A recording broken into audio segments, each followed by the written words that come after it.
Exatamente. Estou aqui conversando com o meu convidado agora, né? Vou até apresentar para vocês o doutor Telêmaco Luiz, que é cardiologista, e a gente prestando atenção nessa reportagem que a Tânia trouxe sobre esse vírus, sobre herpes zoster, né? E que tantas pessoas comentam. E estudos mostram que o herpes zoster, né? Quem tem o episódio corre o risco de ter um ataque cardíaco em 30%. Agora, por quê? É o que a gente vai conversar agora com o cardiologista. Eu apresento mais uma vez o Dr. Telêmaco Luiz Silva Júnior. Telêmaco, um prazer te receber aqui, viu? Prazer é meu, Mônica. Obrigada, Quanto tempo você está fazendo esse serviço de utilidade, de informação, de uma maneira tão boa, tão bacana, né? Eu sou o seu assíduo espectador aí, estou aqui de novo podendo colaborar com você mais uma vez. Então vamos explicar para o nosso público. Certo. Aliás, se você tiver uma dúvida, é só mandar, tá? 99897.000. Por que essa relação do herpes zoster e as doenças do coração, principalmente o risco de infarto e AVC?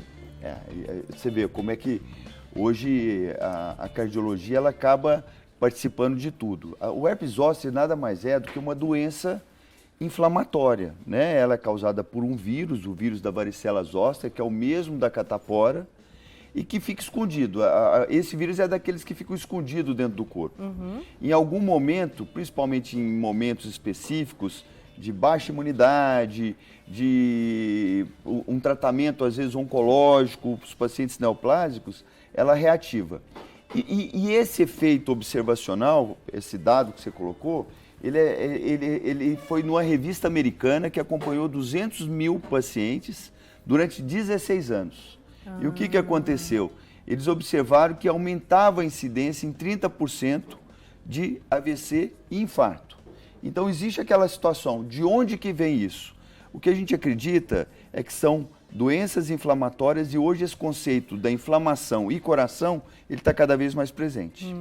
E aí no caso, por exemplo, a pessoa teve herpes zoster, nunca teve um problema de coração, então pode aparecer. Pode aparecer. Assim como aqueles que já têm uma predisposição e já conviviam, por exemplo, com hipertensão. Isso.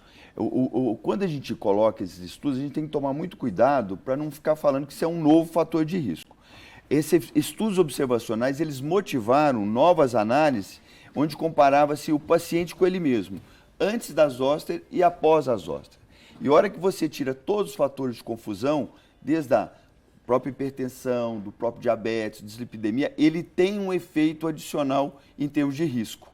Ou seja, o componente inflamatório, ele é fundamental nessa situação, né? E esses pacientes que têm mais comorbidade, eles têm uma chance maior de desenvolver esses eventos cardiovasculares. E também não é só coração, é o AVC também. É o AVC, né? E a gente tem muitos casos, por exemplo, de pessoas que tiveram herpes zoster no olho, na boca, no braço. E é uma doença muito conhecida como cobreiro, né? Cobreiro. Isso também, esses episódios também podem levar, né, Telêmaco? É até interessante você falar, porque antigamente era o famoso cobreiro, né? Que achava-se que era desenvolver no trajeto da passagem de uma cobra ou de uma aranha.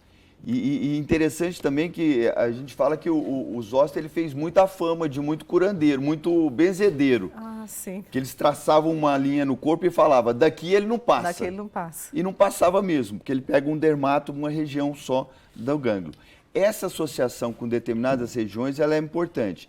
Geralmente esses zoster que dão na região facial, que podem pegar esses nervos da região da face, tem uma incidência maior de desenvolver AVC, principalmente ao longo dos primeiros 6 meses, mas que é um risco que se perdura até o primeiro ano. Muito bem. Estão chegando perguntas para você aqui, Telêmaco, eu já volto com a minha.